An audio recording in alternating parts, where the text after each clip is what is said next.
وہ خود سے ایک تاریخ دے سکتا ہے. کیا مطلب اس نے جو 8 اکتوبر کی تاریخ دے دی ہے جبکہ پہلے دی تھی 30 اپریل کی تاریخ, تو کیا اس کے بعد وہ 8 اکتوبر کی تاریخ دے سکتا ہے کہ نہیں دے سکتا؟ اور ساری بحث جو ہے اس نقطے کے اوپر ہو رہی ہے کہ الیکشن کب ہوں گے, کیسے یہ تاریخ دے دی. اس ٹائم یعنی اسی درمیان میں جب الیکشن کمیشن ایک مسئلہ انڈر کنسیڈریشن ہے, اس کو قانونی طور پہ ایگزامن کیا جا رہا ہے, وہ عدالت عظمیٰ کے سامنے ہے, سپریم کورٹ کے سامنے, اور الیکشن کمیشن آدھی رات کو اس کی تاریخ جو ہے وہ دے دیتا ہے 8 اکتوبر کی, تو it is a very meaningful action gesture. شاید یہ اوپنلی کنٹمپٹ آف کورٹ بھی ہے, لیکن اگر یہ جو کچھ بھی ہے, اس فیصلے کو کروانے والی جو طاقت ہے اس نے سپریم کورٹ آف پاکستان کو ایک شٹ اپ کال دی ہے. سپریم کورٹ آف پاکستان کو سنپ کیا گیا ہے, سپریم کورٹ آف پاکستان کے منہ پہ تپاچا مارا گیا ہے. سپریم کورٹ آف پاکستان کو بیسکلی طور پر یہ پیغام دیا گیا ہے کہ آپ میٹر نہیں کرتے, جسے کہتے ہیں کچھ کر لو جو کرنا ہے, ہم تو وہی کریں گے جو ہم نے کرنا ہے. یہ اس وقت عدالت عظمیٰ کو پیغام بھی دیا گیا ہے. عدالت عظمیٰ کو اس کی حیثیت جو ہے بتانے کی کوشش کی گئی ہے. اس کو کوئی سٹل بھی آپ نہیں کہہ سکتے, یہ خاصے روڈ طریقے سے بتایا گیا. اگر ایک ڈیولپمنٹ یہ ہے تو دوسری ڈیولپمنٹ وہ ہے جو آج ہی کے دن کے اندر پاکستان کی نیشنل اسمبلی میں جو ایک دن پہلے بل رکھا گیا تھا. اچھا, وہ بل بھی بہت انٹرسٹنگ تھا, بیکاز اس بل سے صرف ایک دن پہلے ایک 2 ممبر بینچ کا جو 1 مارچ کا ڈسینٹنگ نوٹ ہے 28 پیج کا, جس کو جسٹس منصور علی شاہ صاحب نے لکھا ہے, وہ منظر عام پہ آتا ہے. 27 تاریخ کی رات کو منظر عام پہ آتا ہے, حالانکہ اس کو پہلے آ جانا چاہیے تھا, لیکن جب منظر عام پہ آتا ہے تو اس کے فوراً بعد دھوڑم وزارت قانون جو ہے اپنی ایک سمری پروڈیوس کرتی ہے ایک نیا بل لانے کے لیے. اور مریم نواز ہوں یا شہباز شریف ہوں یا لا منسٹر جناب اعظم نذیر تارڑ صاحب ہوں یا اور بہت سے PMLN کے لوگ, سبھی کیپٹلائز کرتے ہیں جسٹس منصور علی شاہ صاحب کے اس فیصلے کے اوپر, اس ڈسینٹنگ نوٹ پہ. وہ ڈسینٹنگ نوٹ مور اور لیس بیسس بنتا ہے لا منسٹری کی جو سمری پریپیئر ہوتی ہے. دھوڑم لا منسٹری کی سمری پہ فوری طور پہ وہ کیبنٹ کے پاس پہنچتی ہے, کیبنٹ اس کے اوپر سائن کرتی ہے, وہاں سے کیبنٹ سے اڑ کے وہ پر لگ کے پہنچتی ہے نیشنل اسمبلی کے اسپیکر کے سامنے. وہاں راجہ پرویز اشرف صاحب اس کو ایک اسٹینڈنگ کمیٹی کے سامنے رکھتے ہیں لا کی, اور وہیں سے وہ آج اسٹینڈنگ کمیٹی اس کو پاس کرتی ہے, پارلیمنٹ اور نیشنل اسمبلی کا اس کو اپروول ملتا ہے ٹھک ٹھک ٹھک ٹھک ٹھک کر کے, اور وہ قانون بن جاتا ہے. اس قانون کے تحت بیسکلی قانون ہے, یہ لا ہے, یہ کانسٹیٹیوشنل امینڈمنٹ نہیں ہے. اس حکومت کے پاس اتنی میجورٹی نہیں ہے کہ یہ کانسٹیٹیوشنل امینڈمنٹ کر سکیں, اور اس کے حوالے سے بھی ایک بہت بڑی بحث ہے کہ کیا اس قسم کی چیز محض قانون کے ذریعے سپریم کورٹ کے لاس کو بدلا جا سکتا ہے. لیکن بہرحال لا منسٹر کا یہ خیال ہے کہ بدلا جا سکتا ہے, اس میں کوئی حرج نہیں ہے, اور یہ بالکل صحیح طریقے سے ہوا ہے. بہرحال اس لا میں چیف جسٹس آف پاکستان کو یہ بتایا جاتا ہے, میسج دیا جاتا ہے کہ ان کی جو سو موٹو لینے کی پاور ہے وہ ڈائلیوٹ کر دی گئی ہے. وہ سو موٹو نوٹس جو ہے وہ اب 3 جو سینئر موسٹ جج ہوں گے, chief justice plus 2 senior most جج. ذہن میں رہیے کہ سینئر پیونی جج جو ہے وہ قاضی فائز عیسیٰ صاحب ہیں, جو اس وقت ان کا بہت الحاق نظر آتا ہے, ایک طرف پاکستان کی اسٹیبلشمنٹ کے ساتھ, دوسری طرف PMLN کے ساتھ. پاکستان کی اسٹیبلشمنٹ کا پوائنٹ اس لحاظ سے بہت امپورٹنٹ ہے کہ میں بہت سے لوگوں کو ملتا ہوں جو چونکہ قاضی فائز عیسیٰ صاحب نے اپنا ایک بڑا لیفٹ آف دا سینٹر, بڑا پرو ڈیولپمنٹ, پرو ہیومینٹی, اس قسم کا ایک امپریشن انہوں نے جنریٹ کیا. پڑھے لکھے آدمی ہیں, اچھے مطلب ان کا ایک بیک گراؤنڈ ہے. تو بہت سے لوگ اس معاملے میں کنفیوز ہیں اور سمجھتے ہیں کہ قاضی فائز عیسیٰ صاحب کا ایک انٹلیکچوئل ایڈیولوجیکل کانفلکٹ پایا جاتا ہے پاکستان کی اسٹیبلشمنٹ کے ساتھ. شاید کبھی پایا جاتا ہو, اس میں کوئی شک نہیں, لیکن ان کی جو ساری اب تک کی جو ہسٹوریکل ایولیوشن ہوئی ہے اس کو دیکھ کے لگتا ہے کہ ان کا بیسکلی ایک الائنس ہے. جب سے وہ بلوچستان ہائی کورٹ کے چیف جسٹس بنے, ان کو ایلیویٹ کیا گیا. بلوچستانی کے ایک لیڈر بڑے امپورٹنٹ جو ہیں وہ ان کے حلیف رہے پولیٹیکل. تو اس کے بعد سے ان کا تمام تر جھکاؤ جو ہے پاکستان کی جوڈیشری کے اندر وہ نواز شریف صاحب کی طرف رہا. اور جو ان کا ڈیسیجن تھا 2017 کا, جس کے بعد پاکستان کی ملٹری اسٹیبلشمنٹ نے ان کو سپریم کورٹ کے بینچ سے ہٹانے کی انہوں نے کوشش کی, وہاں بنیادی طور پہ وہ ایک طرح سے نواز شریف صاحب کی سمپتھی میں انہوں نے 1-2 لائنیں لکھ دی تھیں 2017 کے فیصلے کے اندر, جس پہ اوور ریئیکٹ کیا پاکستان کی ملٹری اسٹیبلشمنٹ نے. تاثر لوگوں کے ذہنوں میں یہ ہے کہ قاضی فائز عیسیٰ جن کو ہٹانے کی کوشش ملٹری اسٹیبلشمنٹ نے کی, اور دونوں جو ہے وہ آپس میں ان کا کوئی الائنس نہیں ہے, وہ ایک دوسرے کے مخالف ہے. لیکن اس وقت کی سچویشن گراؤنڈ ریئلٹی ہے کہ قاضی صاحب is an ally of Pakistan's establishment on one hand and is ally of Nawaz Sharif صاحب on the other hand. اس پوائنٹ کو ذہن میں رکھنا بہت ضروری ہے. سو بہرحال قاضی فائز عیسیٰ صاحب جو ہے وہ سینئر پیونی جج ہیں, اور جو نیشنل اسمبلی نے امینڈمنٹ کی ہے, جو نیا قانون بنایا ہے, اس کے تحت سپریم کورٹ کے چیف جسٹس کی سو موٹو پاس جو ہیں ان کو کلپ کرنے کی بات کی گئی ہے, اور وہاں پہ ایک رائٹ آف اپیل دیا گیا. وہ جو رائٹ آف اپیل دیا گیا ہے اس کے بارے میں ٹیلی ویژن چینلز اس کو اس طرح سے کہہ رہے ہیں کہ شاید اس کے ذریعے نواز شریف اور جہانگیر ترین اور بہت سے اور لوگ جو ہیں، یوسف رضا گیلانی صاحب، یہ اپیل دائر کر سکتے ہیں، کیونکہ اس کی جو ابھی تک ریٹن فارم میں نے تھوڑی سی اخباروں میں دیکھی ہے انگریزی میں، اس سے تو ایسا نہیں لگتا کہ اس کے اندر کوئی ریٹروسپیکٹو افیکٹ ہے. اس کا افیکٹ آگے چلے گا، پیچھے شاید نہیں چلے گا، لیکن پاکستان میں کبھی بھی کسی وقت ہو سکتا ہے، کچھ بھی ہو سکتا ہے پاکستان میں. تو یہ ایک ڈیولپمنٹ ہے. اب یہ جو قانون بنایا ہے نیشنل اسمبلی نے، کیا یہ اس پریزنٹ سو موٹو نوٹس جو لیا ہوا ہے چیف جسٹس پاکستان نے، اس کے اوپر اس کا اطلاق ہوتا ہے؟ خاصا مشکل ہے، اس کا اطلاق نہیں ہونا چاہیے. اگر اس قانون کو مان بھی لیا جائے، اس کے سپریم کورٹ میں چیلنج نہ بھی کیا جائے، تو اس کا اطلاق ہونا نہیں چاہیے. پریزنٹ پروسیڈنگ کے اوپر ہو بھی نہیں سکتا. اچھا، اب ایک اور ڈیولپمنٹ وہ ہوتی ہے جب آج ہی کے دن کے اندر قاضی فائز عیسیٰ صاحب اور ان کے ساتھ جسٹس امین الدین دونوں مل کے 2-1 کا ڈیسیژن لکھتے ہیں، جس میں دوسری طرف وحید صاحب ہیں جسٹس جو اس سے ڈس ایگری کرتے ہیں. پٹیشن یہ کیس تو ان کے سامنے جو مارک ہوتا ہے اسپیشل کورٹ میں، وہ ہوتا ہے 20 ایکسٹرا مارکس کا. جہاں حافظ قرآن لوگ ہیں جنہوں نے حفظ کیا، کیا ان کو ایڈیشنل 20 مارکس ملنے چاہیے یا ان کو نہیں ملنے چاہیے.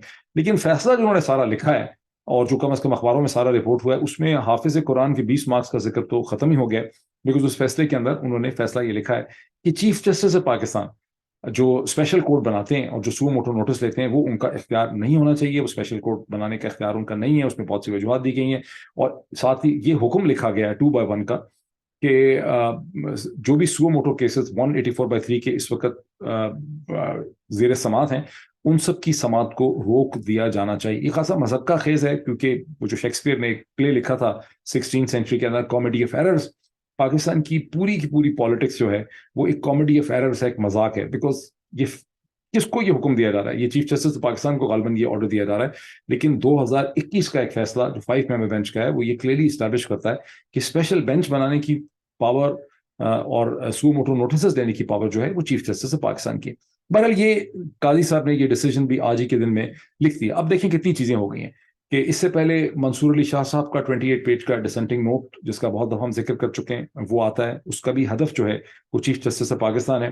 قاضی فائز عیسیٰ صاحب کے دن میں فیصلہ کرتے ہیں، ہدف کیا ہے؟ چیف جسٹس پاکستان ہے.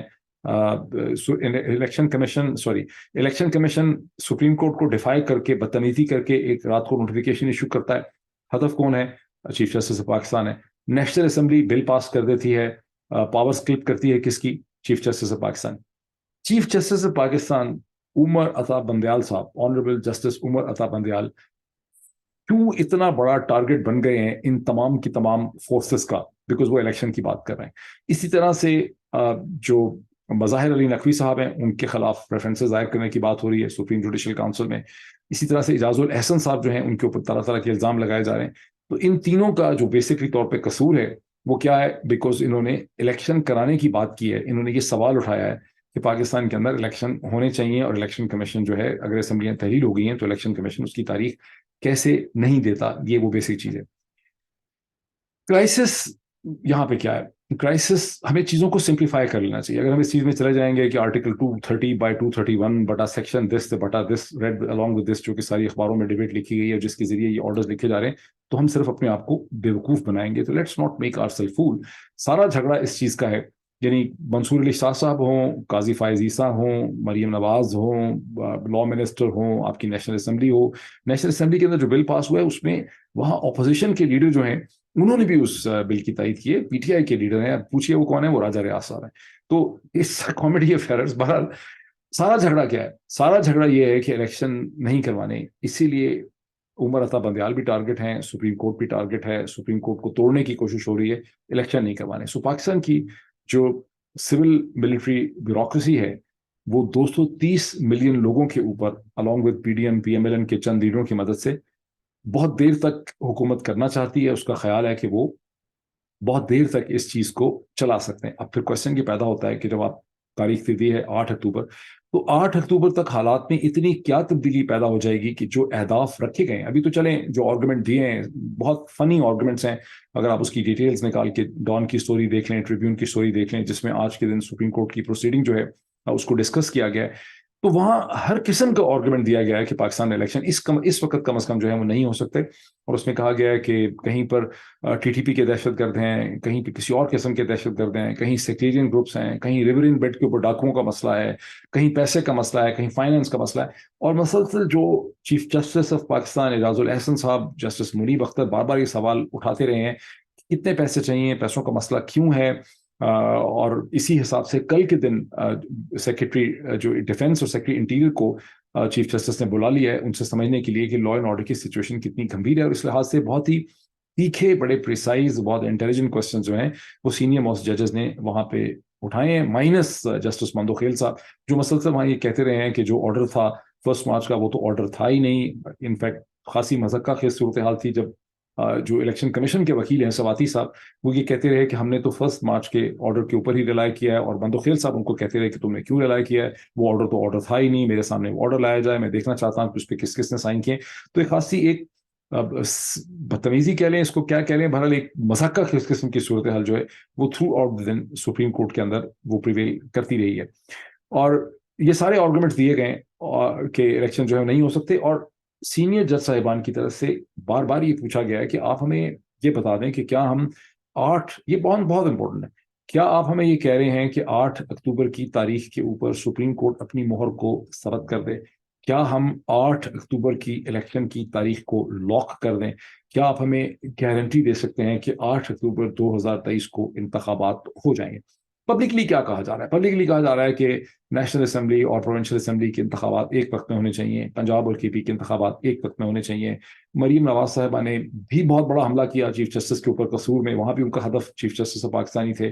یہ بھی ذہن میں رکھیے کہ بہت ہفتے پہلے، میں نے چند ہفتے پہلے آپ کو بتایا بھی تھا ایک ویلاگ میں، کہ مریم نواز صاحبہ نے ایک رشتہ دار جو ہیں چیف جسٹس کے، ان کی مدد سے چیف جسٹس آف پاکستان سے، مجھے سورسز نے بتایا، ملاقات کی، جہاں مریم نواز نے انہیں بہت زور دے کے کہا تھا کہ آپ یہ الیکشن کا معاملہ نہ اٹھائیے اور جب تک کہ آپ ریٹائر نہیں ہو جاتے. تو چیف جسٹس پاکستان نے بہرحال ان کی بات کو سنی کر دیا.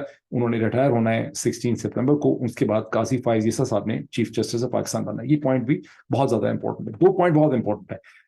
چیف جسٹس کا الیکشن کمیشن سے بار بار یہ پوچھنا کہ کیا 8 اکتوبر کی تاریخ فائنل ہے، کیا اس کے اوپر ہم اپنی مہر ثبت کر دیں، اس کو ہم فائنل سمجھ لیں، کیا اس کے پیچھے سپریم کورٹ پاکستان اس تاریخ پہ کھڑی ہو جائے. کیونکہ لگ یہ رہا ہے چیف الیکشن، کیونکہ اس کے علاوہ جج صاحبان یہ بھی بار بار پوچھ رہے ہیں کہ بھئی آخر 8 اکتوبر تک حالات میں ایسی کیا تبدیلی ہو جائے گی، فائنانس میں کیا تبدیلی ہو جائے گی، لا اینڈ آرڈر میں کیا تبدیلی ہو جائے گی، دہشت گردی میں کیا تبدیلی ہو جائے گی.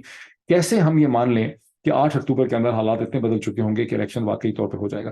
اور الیکشن کمیشن کے جو وکیل صاحب ہیں انہوں نے کوئی اس کا کیٹیگوریکلی بلیک اینڈ وائٹ جواب نہیں دیا. انہوں نے کہا میں پوچھ کے بتاؤں گا. ہر وہ چیز جو پوچھی جاتی ہے عدالت کی طرف سے، جو ایک بلیک اینڈ وائٹ جس کا جواب عدالت کو چاہیے ہوتا ہے، اس کے جواب میں آگے سے کہا جاتا ہے کہ ہم یہ چیز پوچھ لیں گے، یہ چیز ہم چیک کریں گے، پھر ہم آ کے بتائیں گے اور اوپینین لے کر ہم آپ کو کنسلٹ کر کے بتائیں گے. کلیئرلی اگر آپ اس پروسیڈنگ کو غور سے دیکھیں تو آپ کو پتہ چلتا ہے کہ سپریم کورٹ پاکستان کو یہ بابر کروا دیا گیا ہے by shipping all these optics کہ بھائی یہ 30 اپریل وغیرہ کی بات تو ختم ہو گئی ہے، 30 اپریل کو بھول جائیں، مئی کو بھی بھول جائیں، اب بات کریں اکتوبر کی. اور اس وقت جو چیف جسٹس آف پاکستان ہے، جنہوں نے خود ریٹائر ہو جانا ہے آن 16 سپٹمبر، ان کے ذہن میں میرا خیال ہے جو سب سے بڑا چیلنج ہے وہ یہ ہے کہ کیا میری لیگیسی میں یہ ہے کہ میں جاتے جاتے 2023 کے انتخابات پاکستان میں اس کی راہ ہموار کر کے گیا ہوں، یہ نہیں ہموار کر کے گیا ہوں. یہ وہی چیف جسٹس اور ان کے سینئر ججز ہیں جن کو استعمال کیا گیا اپریل 2022 کے اندر ایک ٹیکنیکل پوائنٹ کے اندر. اس وقت کی ایک الیکٹڈ لیجیٹیمیٹ گورنمنٹ جس کے پاس 155 لوگ تھے اسمبلی کے اندر، جو اکانومی کو ایک بہتری کی طرف لے کے جا رہی تھی، جو آئی ایم ایف کے ساتھ بہت مشکل نیگوسیشنز کر رہی تھی، اگر اس کو نہ ہٹایا جاتا تو شاید اگلے 15 دن میں، 1 مہینے میں اس کی نیگوسیشن آئی ایم ایف سے کمپلیٹ ہو جاتی. اور یوں جو پروسیس چل رہا تھا پاکستان کی اکانومی کی ریکوری کا، جس کے اندر پاکستان کی ایکسپورٹس نے ٹریمینڈس اس میں اضافہ ہوا تھا، ایکسپورٹس میں اضافہ ہوا تھا. پاکستان کی کنسٹرکشن انڈسٹری اور ریئل اسٹیٹ مارکیٹ بہت بہتر پرفارم کر رہی تھی. پروڈکشن میں بہت زیادہ اضافہ تھا. ورکرز سارے امپلائڈ تھے. فیصل آباد، گجرانوالہ، کراچی، لاہور میں ورکرز کی کمی محسوس کی جا رہی تھی. اتنی زیادہ ڈیمانڈ تھی اس وقت پروڈکشن کی. اس حکومت کو گرانے کے لیے غیر قانونی طور پہ سازش کر کے اس میں سپریم کورٹ پاکستان کو، چیف جسٹس اور ادر ججز کو بھی استعمال کیا جنرل باجوہ نے. ایک سینس آف گلٹ جو ہے وہ چیف جسٹس کی پوری تھنکنگ کے اندر مجھے کم از کم نظر آتا ہے، میرا انالیسس ہے. اور وہ چاہتے ہیں کہ میں الیکشن کی طرف پاکستان کو لے جاؤں، اور وہ اس میں کنونس ہیں. وہ بارہا کہہ چکے ہیں کہ پاکستان کو الیکشن چاہیے، اس کے مسائل کا حل جو ہے وہ صرف الیکشن ہے. لیکن